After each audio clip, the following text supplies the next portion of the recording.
How can I stop feeling bad for being always single and dateless?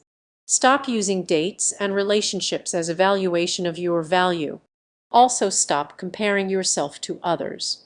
You never stop feeling bad about it, but you do get used to as one of humanity's greatest strengths. We're infinitely adaptable. Is there anything you think you do in a relationship that you're not doing now? It's called the loneliness of freedom. If you find out, let me know. Get into a toxic relationship. I can relate, and I realized that being single and never having dated at 41 is in no way shameful. And I don't give a crap. Stop ruminating about it and go climbing and do other things to work on yourself. Work on yourself, brother. Invest in yourself. Build yourself. Those things are infinitely more valuable and will help you feel less of that. Stop making dating your main priority in life. You should watch Healthy Gamerk on it. He has done a few podcasts recently, and he talks about external things like dating and relationships. It's worth a watch. When you base your value as a man on dates, you don't get dates. When you base your value as a man on being a man, you get dates. Stop chasing women, improve your values elsewhere, and it will come. Single men who had a woman move in. What are examples of a woman's touch that she added? She dried out grasses and flowers last fall, and now there is a permanent dried bouquet in a vase in our living room. Looks nice, and I wouldn't have done it. Cardboard boxes are not acceptable side tables. Tinfoil is not acceptable curtains. Our definitions of clean are quite different. So we compromised and now use her definition of clean. All that hair in the drain. As a bald man, I fully blame her. Plants, all the plants. She redecorated my tarantula terrarium because it wasn't. She kept my cereal fresh. And now I have the freshest cereal. I didn't think that we need more than a couple pillows in a house. Looks like I was wrong. I swear she don't even sit on them. She just used them to decorate the sofas and armchairs. Now, when people come around for some unknown reason, there are candles go through about 450 rolls of toilet paper. It turns out I don't know how to clean. No, have 3 different sizes of blenders that we never use. Room temperature went up, felt like a sauna to me. I learned that separating piles of clothes on the floor between clean and dirty is not the same as putting them away. Hairpins. Pins. What's something that's actually better than 20 years before? Gifts are way cheaper. For the large majority of people, life. The availability of autopay for bills and whatnot. Access to the world. Availability of porn. Working hours. Work from home. Automatic shifters in cars. My relationship. Falling into depression law. Technology is way better, but the way it's being used is way worse. For the most really pisses me off that in the Western world we have such technological wonders that we never would have conceived of even 20 years ago, and people use them to spread fear, hate, and misinformation. The air fryer. Available streaming content. Marijuana. Download speeds. Corporate profit margins. My bank account. Computers, and people still blame lag. Home studio recording for musicians. The home recording opportunities and technology available for the money is amazing today. It is a good time to be into that kind of thing. Mobile phone cameras. Wi-Fi. Plastic surgery. UP. Tech. Traveling. Cost of living. I can't read. Read. What was your favorite food as a child? Pizza. It is still one of my favorite foods as an adult. The Spanish omelette that my grandmother used to prepare just for me. Grandma, I miss you a lot. Fried pork chops with white rice and avocado. My grandma used to make it when I stayed with them in the summers. Mac and cheese. Grandma's food, ha ha ha. The same thing it is now. My mom's mac and cheese. Homemade mac and cheese. My mother made me it regularly. Potatoes mashed, fries baked. Yummy Dino buddy. Cheese enchiladas. Frog legs. Pineapple buns fresh from my favorite bakery in Chinatown on Clement. I'm no tourist. I don't even know the name of the bakery. I just know it by sight because my family would go every weekend when I was a kid. SpaghettiOs, but now I think they are trash lol. Homemade chicken and dumplings. White rice with butter and Worcestershire sauce. Coconut ice. I had an auntie, she was actually my mother's aunt, but we all called her auntie anyway, who was homebound because of polio and used to babysit us and was a prolific baker. I didn't know at the time but found out later she was also a prolific pot smoker, and coconut ice was the first thing I ever learned how to cook completely myself. What is ruined because it became popular? Thrifting. Many thrift stores have increased their prices a lot since it became popular. Any place renowned for the natural world. Vandalism and trash are absolutely unacceptable. Reddit with its ads and algorithms and going public is going to make it not what it used to be. Man, I used to go to this hole in the wall Mexican joint by my house.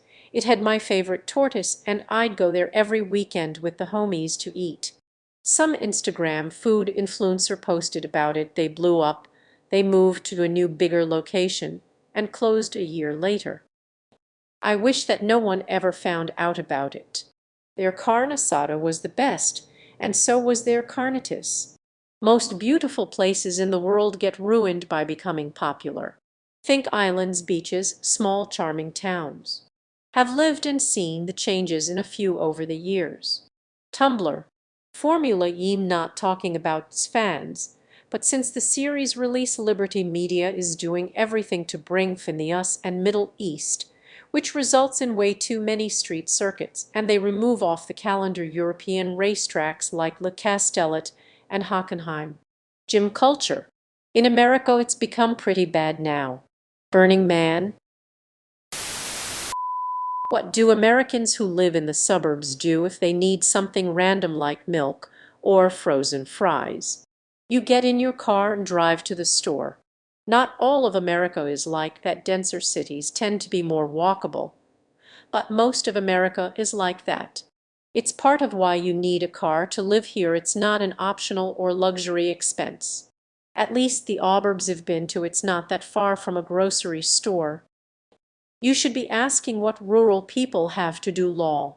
You get really good at memorizing what gas stations sell. Suburbs have stores too.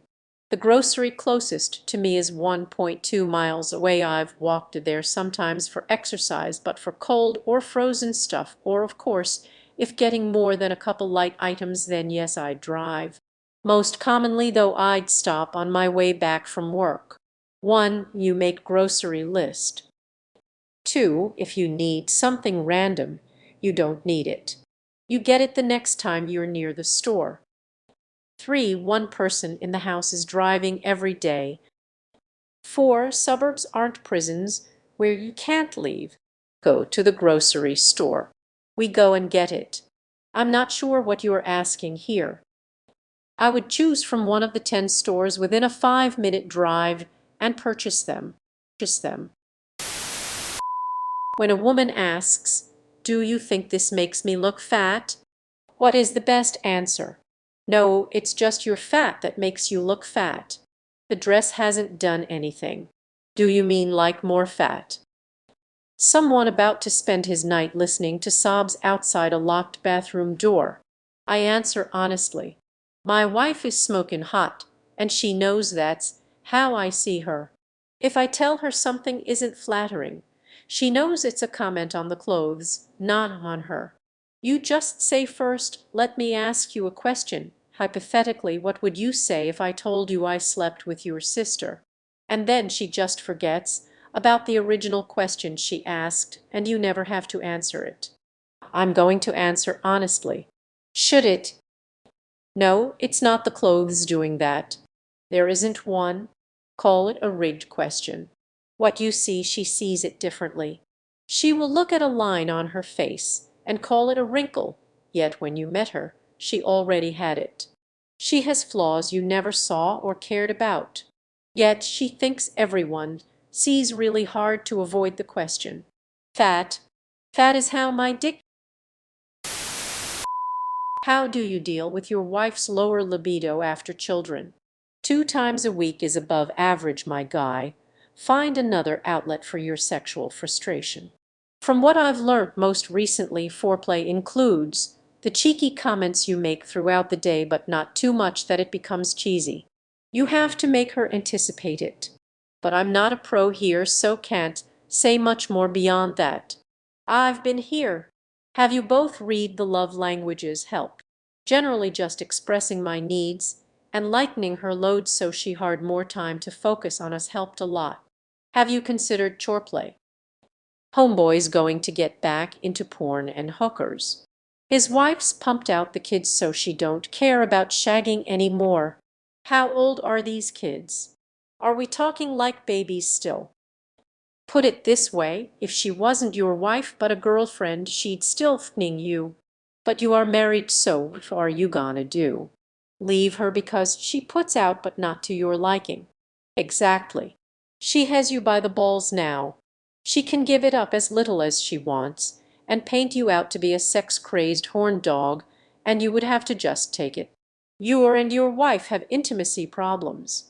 Well, more than likely you have a problem with fostering intimacy in your marriage, so your wife doesn't want to fuck you.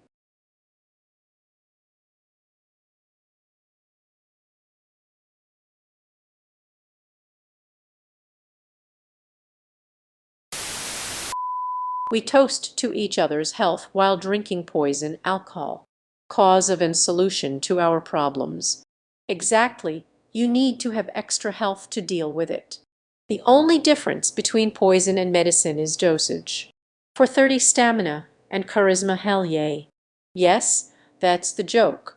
La la, someone's gonna get laid in college. I'd rather eat my poison in the form of magic mushrooms. I always assumed we were doing that ironically. Deep down, we know we are doomed. Anything is poison if taken excessively or on a high enough concentration. Even oxygen. Anything can be poison if consumed in the right amount. Salt, water, oxygen, etc. Remember, there's no such thing as poison, merely poisonous doses. The idea is you're drinking it, leaving nothing for them, so you're preserving their health at the cost of your own. You can toast with other beverages. Going on 3rd year sober. A little amount, like a glass every now and then, does provide health benefits, depending on the type of liquor. It's not poison if your liver works. One of life's beautiful paradoxes. Being alive itself is already a ticking time bomb. No grape-flavored drink tastes like gapes. You'll need to find the ones with natural gape flavors. The artificial gapes just don't cut it. Love the taste of a good, all-natural gape. Ever tried a Concord grape?